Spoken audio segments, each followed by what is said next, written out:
Hello സാഹോസ്, രാവിലെ ഈ ധൃതി വെച്ച് എവിടെയാണ് പോകുന്നത്? മലപ്രകാശമൊക്കെ ഹൈക്കോർട്ട് ക്യാമറ എല്ലായിടത്താണ്. അപ്പം നമ്മളിന്ന് പോകുന്നത് തിരുവനന്തപുരത്തോട്ടാണ്. അപ്പം K S R T C രാവിലെ K S R T C പിടിച്ച് അങ്ങോട്ട് പോവാണ്. അപ്പം നിങ്ങൾ കാണുന്നതാണ് മണിമലയാർ ആറ്.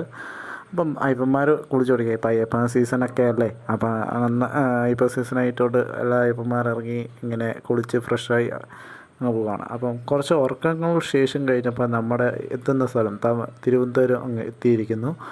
അപ്പം തിരുവനന്തപുരം എത്തിയിട്ട് നമുക്ക് ഡയറക്റ്റ് പോയി ഇന്ത്യൻ കോഫി ഹൗസിൽ വന്ന് രണ്ട് മസാല ദോശയും ഒരു മസാല ദോശയും ഒരു കോഫി കുടിച്ച് നമ്മൾ കാട്ടാക്കട എന്നൊരു സ്ഥലം വരെ പോകണം. കാട്ടാക്കട ഒരു സാധനം മേടിക്കാൻ ഒരു വർക്കുണ്ടായിരുന്നു. ആ വർക്ക് ഫിനിഷ് ചെയ്ത് നമ്മൾ തിരിച്ച് ഒരു തമിഴ്നാനൂർ വന്നിട്ട് ഒരു ബിരിയാണി കഴിച്ചു. നല്ല ബിരിയാണിയാണ്.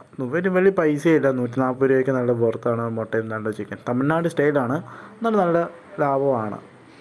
അപ്പം കഴിച്ച് കഴിഞ്ഞിട്ട് നമ്മുടെ ട്രെയിനാണ്ടേ വരുന്നു. അപ്പം ഞാൻ ഇന്ന് ബുക്ക് ചെയ്തെന്ന് വെച്ചാൽ ജൻശതാബ്ദിയാണ്. ജൻശതാബ്ദി കണ്ണൂർ തിരുവനന്തപുരം വണ്ടിയാണ്. തിരിച്ച് കണ്ണൂരിലോട്ട് പോകുന്ന വണ്ടിയാണ്. അത് കയറി അതിൻ്റെ ഫുൾ ജേർണി ഉടൻ തന്നെ വരുന്നതായിരിക്കും എൻ്റെ ചാനൽ. അപ്പം ആ വണ്ടി കയറി സീറ്റൊക്കെ കിട്ടി.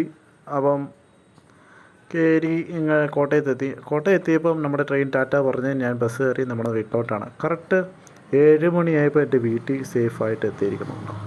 ഇതൊക്കെ പിന്നെ കാണാൻ വേണ്ടി ലൈക്ക് ആൻഡ് സബ്സ്ക്രൈബ്. ഇത് രാവിലത്തെ വ്ളോഗാണ്. എനിക്ക് ക്യാമറയുടെയൊക്കെ സീനൊക്കെ ഉണ്ട്. എന്നാൽ കാശൊക്കെ ആകട്ടെ, അപ്പം സംഭവം സെറ്റ് ചെയ്യാം. ശരി എന്നാൽ ബൈ.